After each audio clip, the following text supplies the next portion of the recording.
오늘은 10월 14일 욥기 7장 11절부터 21절까지의 말씀으로 함께 은혜 나누도록 하겠습니다. 11절을 보게 되면 욥은 하나님을 이제 대놓고 원망하기 시작합니다. 근데 욥은 하나님을 원망하는 마음을 참다가 이걸 마음에 담아둘 수가 없게 됐어요. 그래서 이걸 입으로 털어놓으면서 하나님께 원망하기 시작합니다. 11절 그러니 내가 내 입을 금하지 아니하고 내 영혼의 아픔 때문에 말하며 내 마음의 괴로움 때문에 불평하리이다. 그리고 이후의 모든 말씀들은 다 욥의 원망이에요. 하나님을 원망하기 시작하는 거예요. 욥이 그렇게 의로웠던 그 욥이 고난이 그렇게 강력하게 누적되다 보니까 또 주위 사람들로부터 그렇게 어려움이 오다 보니까 이걸 참아낼 수가 없게 되니까 폭발해 버렸어요. 그래서 막 입으로 원망하기 시작합니다. 여러분, 그게 있어요. 사람이 이런 말이 있잖아요. 내가 참는데도 한계가 있다 라고 말하면서 말하기 시작하잖아요. 자, 안타깝게도요, 내가 이 마음속에 있는 말을 털어놓는 순간, 참는데도 한계가 있어 라고 말하는 순간 그 사람과의 관계는 그냥 끊어지는 거야. 하나님과의 관계도 마찬가지예요. 내가 하나님께 원망을 털어놓는 그 순간 관계가 온전해지겠느냐 이거죠. 물론 우리 하나님과 인간은 다른 분이기 때문에 하나님은 어떻게든 우리를 회개시켜서 다시 돌아오게 하시겠지만 일단은 내가 하나님께 원망하고 하나님께 나가는 순간 그 관계는 어색해질 수밖에 없죠.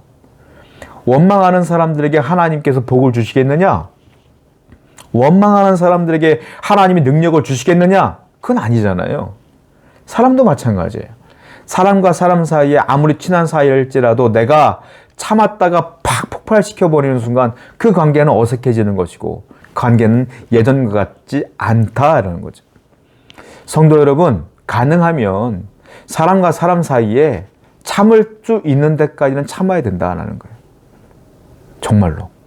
그리고 하나님께는 가능하면 원망해서는 안 돼요. 하나님께서는 다 내게 어려움을 주는 이유가 있기 때문에 우리의 영혼을 구원하시고 우리를 이끄시는 그 하나님께 원망할 이유가 없어요, 사실은. 그런데 욥은 너무 힘들다 보니까, 너무 괴롭다 보니까 자기도 모르게 원망이 터져나온다라는 거죠. 12절과 14절을 보니까 이제 원망의 구체적인 내용이 나오는데 이렇게 원망해요. 내가 바다니까? 내가 괴물이니까? 주께서 어찌하여 나를 지키십니까? 이 지키신다는 게 나를 어떻게 늘 쳐다보면서 나를 감시합니까? 이런 뜻이에요. 내가 괴물이에요? 왜 나를 감시하는 겁니까? 이렇게 얘기하는 거죠. 13절 혹시 내가 말하기를 잠자리가 나를 위로하고 내 침상이 내 수심을 풀리라 할 때 내가 잠자면서 그나마 위로를 받으려고 해요. 아무 생각 없이. 그런데 왜 14절 보니까 꿈에서도 나를 놀라게 하십니까? 환상으로 나를 두렵게 하십니까? 이렇게 얘기하는 거예요. 내가 잠잘 때도 악몽을 꿔서 못 자겠어요. 내가 살아있을 때도 당신이 그렇게 어려움을 주기 때문에 내가 못 살겠어요. 라고 지금 계속 얘기하는 거 아니겠습니까? 욥은 한마디로 말하면 내 인생 가운데 펼쳐지고 있는 그 고난의 현상만을 보는 거예요.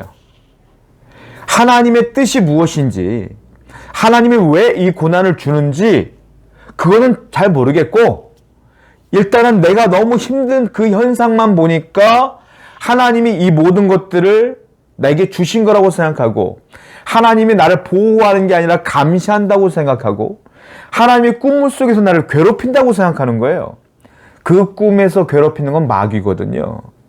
하나님은 욥이 이겨내기만을 응원하고 있는 분인데 지금 욥은 내 주위에 있는 현상만을 보니까 하나님을 오해하고 있고 왜곡하고 있는 거예요. 여러분들은 어떠세요? 하나님을 여러분들이 판단하고 이해하는 데 있어서 말씀을 중심으로 이해하십니까? 아니면 내 앞에 있는 현상만을 보고 이해하십니까?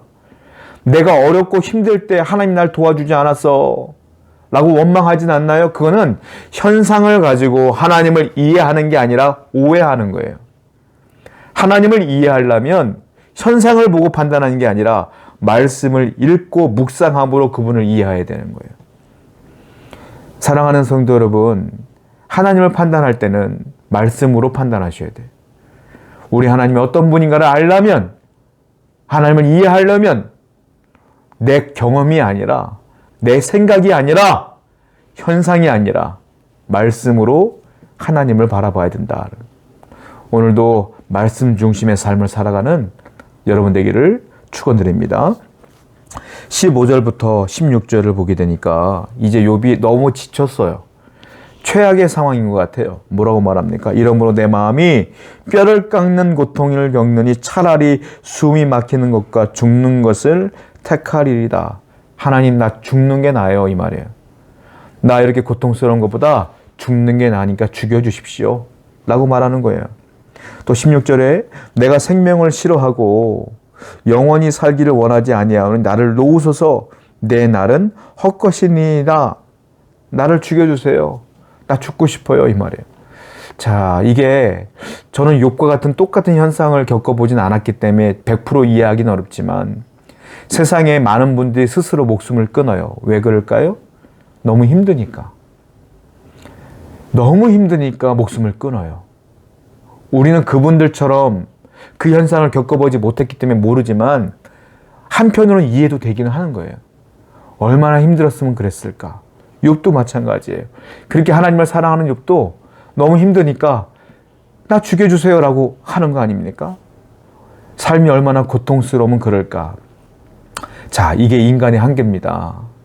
사람은요, 힘들고 어려우면 이와 같이 목숨을 끊을 생각까지도 해요. 그러므로 사람에게 필요한 게 누구냐? 하나님이 그래서 필요한 거예요. 욥은 목숨을 끊지 않아요. 끊고 싶은 마음은 있지만 끊지 않아. 왜? 하나님이 있으니까.